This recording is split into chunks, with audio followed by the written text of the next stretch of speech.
Good evening, everybody. It's 6:30, so now call to order this July 9th, 2024 meeting of Lancaster City Council.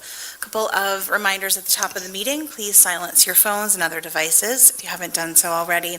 This meeting and its participants are being recorded.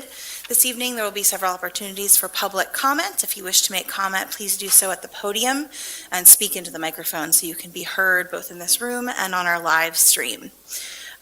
Comments should begin with your block of residence name and your name, for the meeting record, and should address issues that have or will come before council as legislation. To keep time, you will see this light turn green for each speaker. It will turn yellow when there's 1 minute remaining and turn red when 3 minutes has been exhausted. Thank you in advance for allowing us equal time for all participants. And now for all of those who are willing and able, please rise for the Pledge of Allegiance.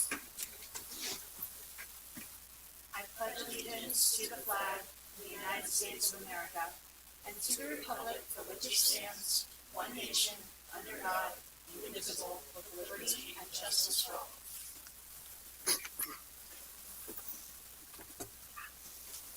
Mr. Harris, would you please call the roll of members? Yes, Madam President. Mr. Med. Here. Mr. Arroyo. Here. Mr. Cleese. Here. Ms. Craig. Here. Ms. Diaz. Here. Mr. Hirsch. Here. And President Baker. Here. Next item is the approval of the minutes of the June 25th, 2024 meeting of council. Motion to approve. Second. We have a motion and a second on the meeting minutes. Any council comments on the minutes? Hearing none, Mr. Harris. Mr. Med. Aye. Mr. Arroyo. Aye. Mr. Cleese. Aye. Ms. Craig. Aye. Ms. Diaz. Aye.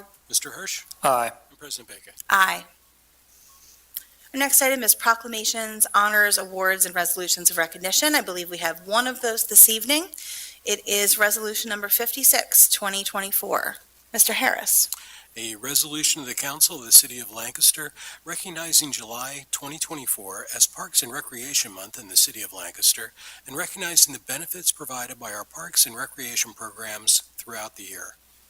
Motion to approve. Second. We have a motion and a second. This is through the Public Works Committee and Councilor Hirsch. Thank you, Council President. So yes, as stated, this resolution is recognizing Parks and Recreation Month and the wonderful work specifically done by the Lancaster Recreation Commission that they have done in our community for many years and continue to do so and will continue to do so. I believe we have Heather Digay, the Executive Director of the Lancaster Recreation Commission, to talk more about their program and the benefits that they provide to our residents. So I don't know if you want to come up and, yeah. Good evening, Heather. Just make sure that green light's on and the microphone in front of you. Maybe. There we go. Much better. Well, thank you for the opportunity, and I'd be remiss if I didn't recognize Director of Public Works, Stephen Campbell. We're very fortunate for the relationship we have with the city and the Director and the Department of Public Works to provide recreation programming to the community. On behalf of all of our staff that are out working right now and have been over the last few weeks of summertime programming, we just very much appreciate the recognition. We know that our Parks and Rec staff work very hard to bring community services and resources, so we're very thankful to be recognized in this way. Thank you very much. And I hear you all are pretty busy switching buildings as well. So. Yes, I went for a walkthrough today with some subcontractors, and they did not have the air conditioning on, so we're ready to get new HVAC units for that building. Can imagine. Yeah. Well, thank you very much. Thank you. So sending back to, we have a motion on the floor, Yeah. right? Absolutely. Are there comments from council? Any comments from the public? Hearing none. Thank you, Councilor Hirsch. Hearing none, Mr. Harris. Mr. Med. Aye. Mr. Arroyo. Aye. Mr. Cleese. Aye. Ms. Craig. Aye. Ms. Diaz. Aye. Mr. Hirsch. President Baker. Aye. Thank you very much, and thank you for being here and the work that your organization does in the city. Our next item on the agenda this evening is our first public comment period. It's reserved for residents who have contacted the city clerk prior to the meeting to request the opportunity to address council. Mr. Harris, do we have any of those comments for this first period? We We do not, Madam President. Thank you very much. Then we'll move on to our next item on the agenda this evening. It's reports requested by council, just confirming it doesn't appear that we have any of those. Is that right? We do not. Thank you. Next item is reports of committees of council. These are the meetings held on July 1st, 2024. We'll go down the committees, beginning with Public Safety and Councilor Diaz. We did not meet, but I will have some comments later to the end of the agenda. Thank you very much. Public Works Committee, Councilor Hirsch. Thank you, Council President. Public Works Committee met on July 1st, had two agenda items, one of which we just saw, Resolution 56, recognizing Parks and Recreation Month. The other resolution that was on our agenda at that meeting was closing the Conestoga Pines Park Grant, Resolution 57, 2024. This will appear on our agenda later this evening. That concludes the report of the Public Works Committee. Thank you, Councilor Hirsch. Economic Development Committee, Councilor Ahmed. Thank you, Council President. The Economic Development Committee did not meet. Thank you. Finance Committee, Councilor Arroyo. Thank you, Council President. The Finance Committee did meet. We discussed Administration Resolution Number 58, 2024, which will appear later in the agenda this evening, and we'll discuss more in detail then. That concludes my report. Thank you very much. Community Planning Committee, Councilor Craig. Thank you, Council President. Community Planning did not meet. Thank you. And Personnel Committee, Councilor Please. Thank you, Madam President. Personnel Committee did meet on July 1st and reviewed nominations for appointment to the Lancaster Higher Education Authority. That concludes my report, Madam President. Thank you very much, councilors. We'll move into our legislative agenda. The first item is nominations for appointments. Again, Councilor Please. Thank you, Madam President. So we have two nominations on the agenda for tonight, and on July 1st, Director Campbell addressed both nominations. It's the nomination of Michelle Bush and the nomination of Patrick Hopkins to the Higher Education Authority. And I guess Michelle Bush is here tonight. Could you please come forward?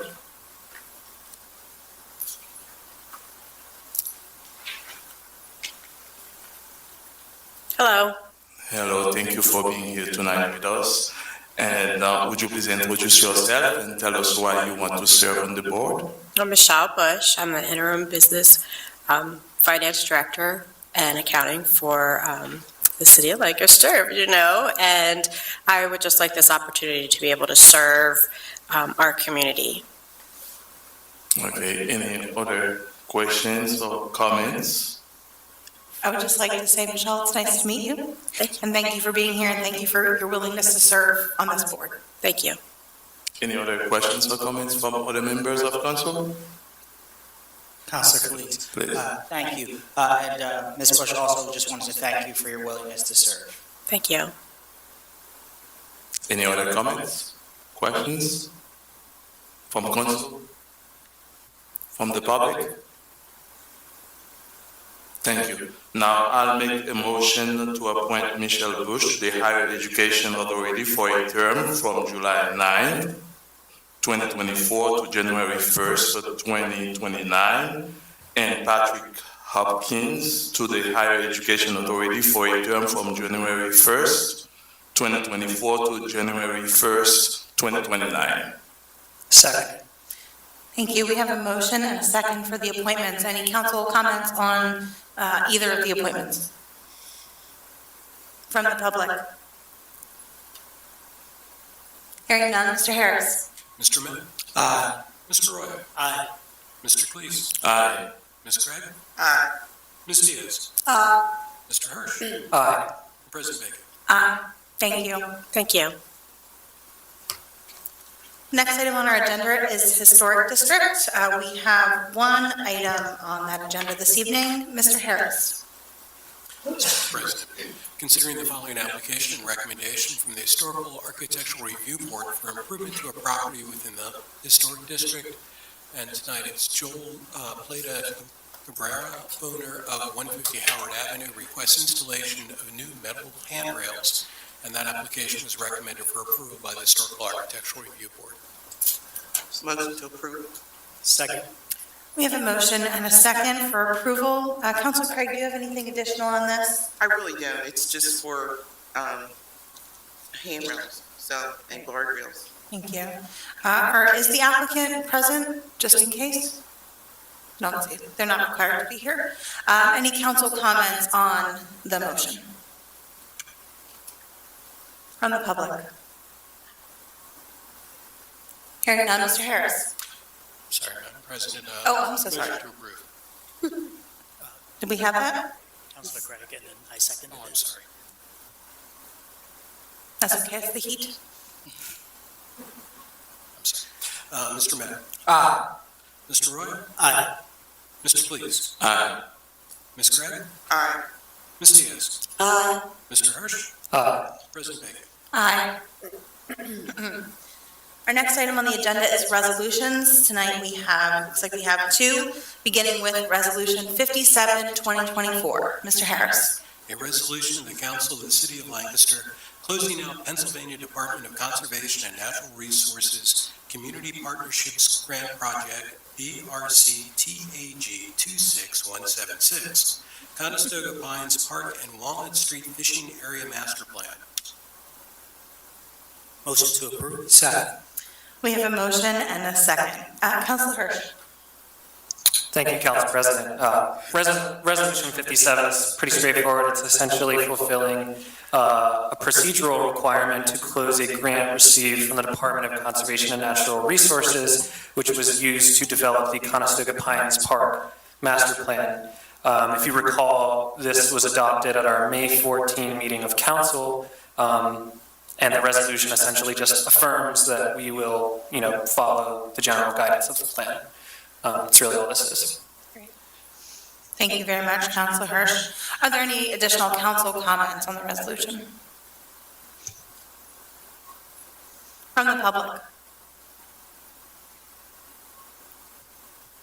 Hearing none, Mr. Harris.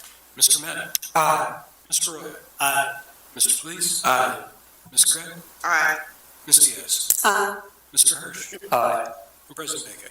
Aye. Next item is resolution number 58, 2024. Mr. Harris.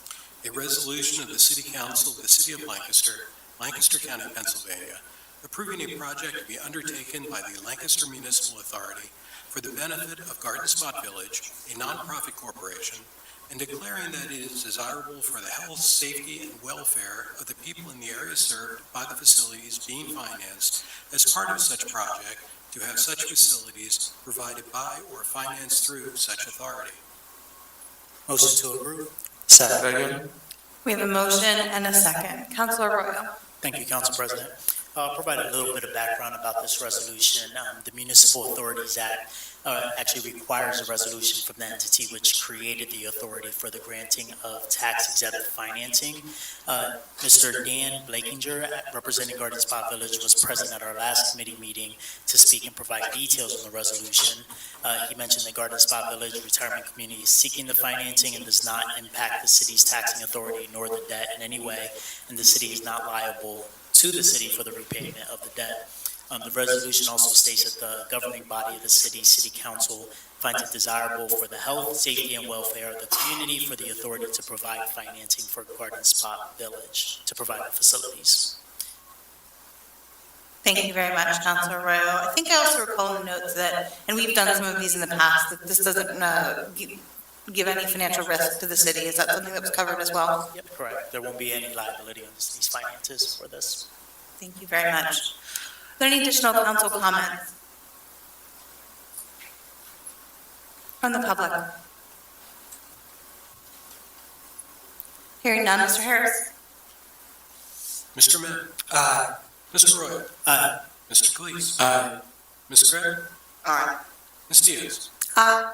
Mr. Hirsch? Aye. And President Bacon? Aye. And that concludes our legislative agenda for this evening. We now come to our second public comment period. It's open for comment on issues that did not appear on the agenda.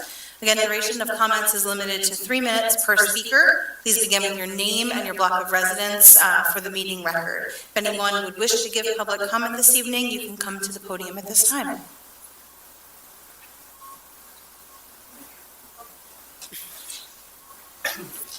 Good evening.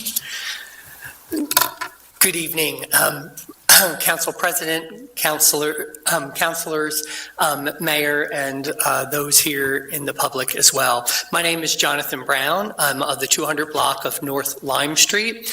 On Tuesday, June 25th, I sat in this room and witnessed a travesty of justice as the City Council bowed to the pressure of wicked forces under the guise of a ceasefire resolution, despite the fact that all the key Jewish organizations in the city and all but 2 self-identified Jewish residents that had come to the meeting pleaded with the council to not approve this resolution. And also, despite the fact the majority of supporters who were also self-identified as members of the Democratic Socialists of America demonstrated wickedness and a palpable hatred for Israel, the Jewish people, and all who support them.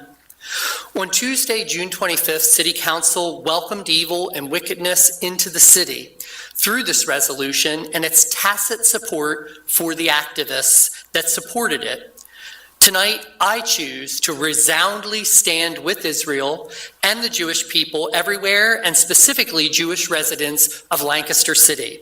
I declare on behalf of the residents of Lancaster City that Lancaster City agrees with what God says in His Word about the Jewish people, that He chose them as a people for Himself, calling them my people Israel, whom He dearly loves and is forever faithful to His everlasting covenants with them. Lancaster City believes in the right of the State of Israel to exist based on Scripture and the UN Resolution 181. Lancaster City believes for the right of the State of Israel to defend herself against and respond to attacks against her land and her people. Lancaster City supports and encourages fair treatment of Israel, the Jewish people, and all Palestinian people in the media, UN, and world opinion. Lancaster City desires and prays for the welfare and blessing of the modern State of Israel, all Jewish people, and all Palestinian people. Lancaster City stands against and speaks out against and rejects anti-Semitism, anti-Palestinian discrimination, Islamophobia, and discrimination against any faith or peoples. In closing, I encourage City Council to rescind Council Resolution Number 54, 2024, calling for a ceasefire in Gaza. If any City Council member would like to speak to me further about this, I will be here afterwards, and I'm also happy to exchange my contact information and discuss at a future time. Thank you. Thank you very much, Mr. Brown. Please, yep.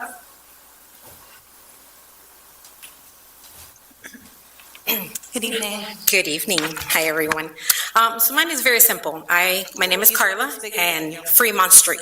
So there is a new development that has been done around Fremont Street and Charles Street, right? Which is fine. The roads were repaved, looks phenomenal, but Fremont Street continues to be not repaved, and it just has holes everywhere. With this new development, there is a road that is going to pass through Fremont Street. Even though Fremont Street currently right now, it's one of the busiest streets that you see around the town.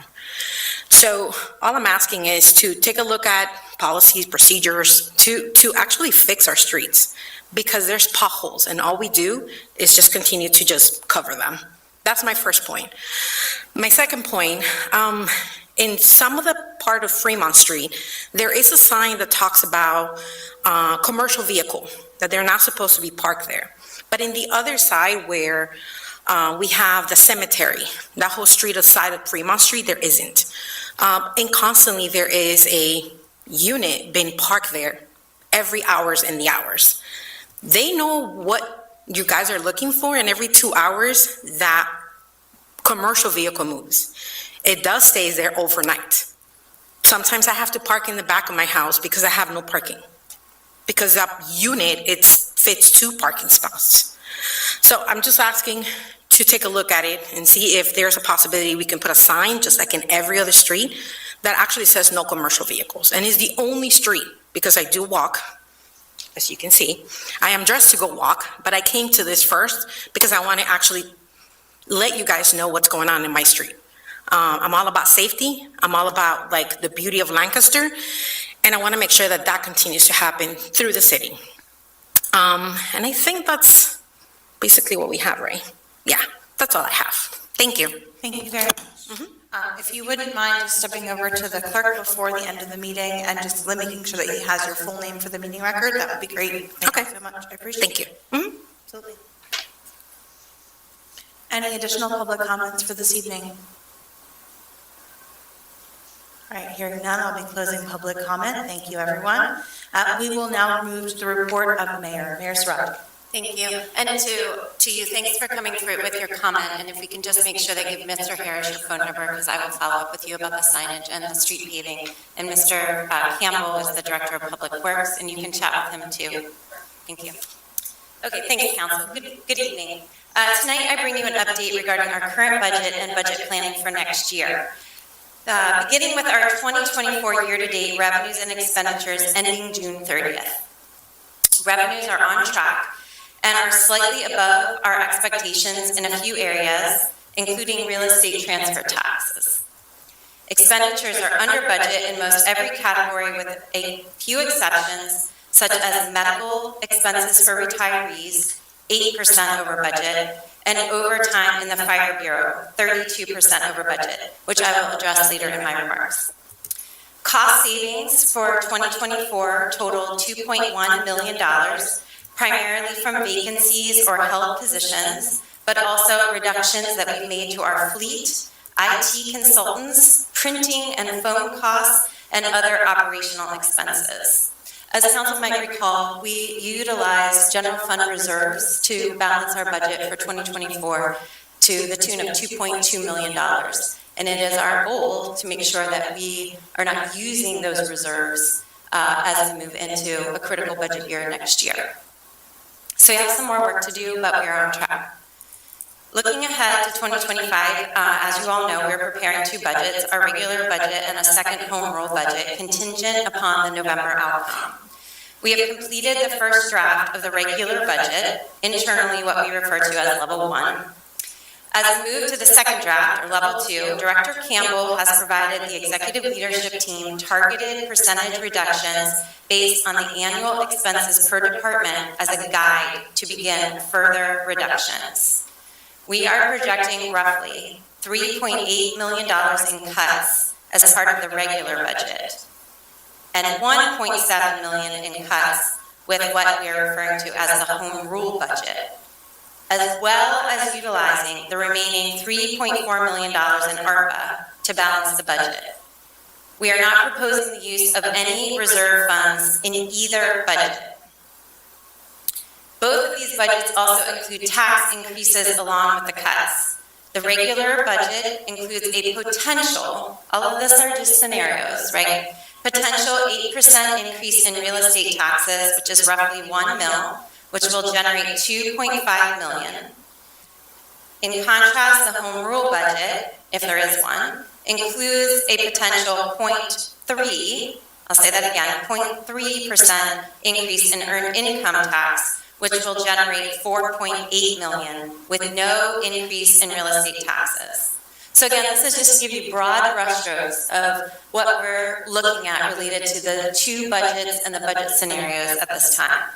Please note that because we are proposing to use the remaining $3.4 million in ARPA funds to balance the budget, there will continue to be more work to do for the 2026 budget to bring our revenues and expenditures into balance.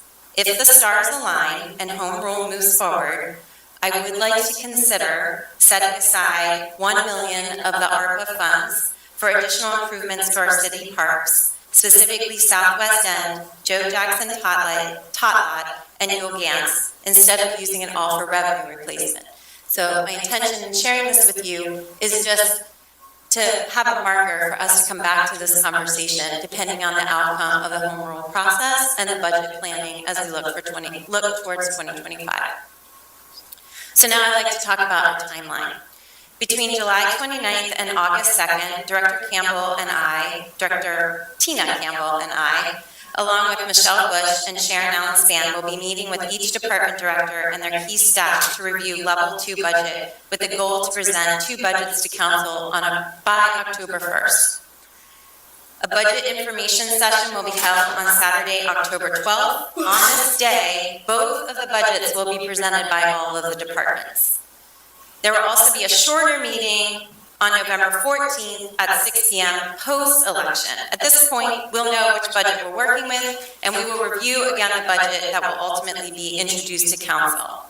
The budget will then be officially introduced at the last stated council meeting in November, a timeline that's governed by our existing law. Got that? Okay. We'll make sure we get the dates around to everybody. Fire Bureau staffing. So I just wanted to touch on this a minute. So following the social media post from the IAFF Local 319 on Monday, July 1st, I've been fielding a lot of questions from the press regarding staffing levels in the Fire Bureau. I want to be clear that there have been no reductions in the Fire Bureau. We have 69 fire suppression staff, including 4 new hires, a number that has remained consistent through my time as mayor. During the last contract negotiations in 2023, the IAFF Local 319 indicated that they were opposed to continuing the side letter agreement in place since 2015. The side letter agreement, which expired on 12/31/24, ensured funding to maintain a minimum of 15 suppression staff paid at straight time, not overtime, which is time and a half. Last November, I provided a cost analysis to the fire union outlining the budget implications of various staffing levels and overtime pay so that we could all understand what the cost impacts would be. On a platoon of 17 firefighters, the average shift in 2023 had 11 on duty based on the average use of paid time off. I believe that council is aware that there is an arbitration award from decades ago, I think, that allowed the union to have 8 staff off during any one shift. But in 2023, they averaged about 6 firefighters off on any one shift. So 68 staff on paid time off means that 35 to almost 50% of staff are unavailable to work on any shift, which impacts our overtime costs. In 2024, the average hourly rate for a firefighter is $31.82, and the average overtime hourly rate is $47.73.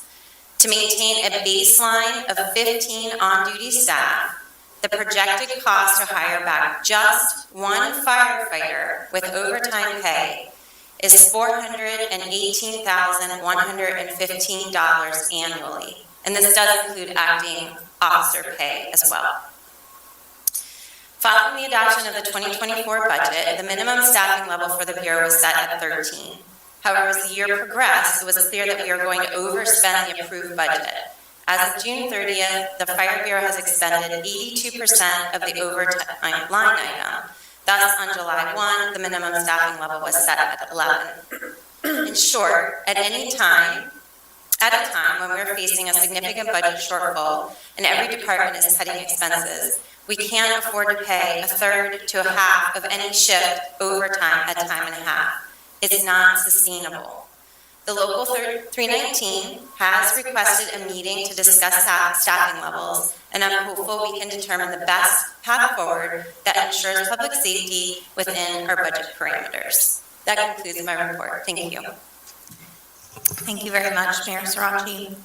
I appreciate your report. Excuse me. The next item is the report of President of Council, and I would just point out a couple of important dates for the Home Rule Study Commission coming up because of your mention of the budget proposals. I would say that if what Mayor Sirachi just outlined in a potential home rule scenario budget sounds preferable versus an increase in property taxes, potential reduction of services, it would be really important to make your voices heard at the upcoming meetings. I'll highlight one on July 18th that will be right here in this room at 6:30 p.m.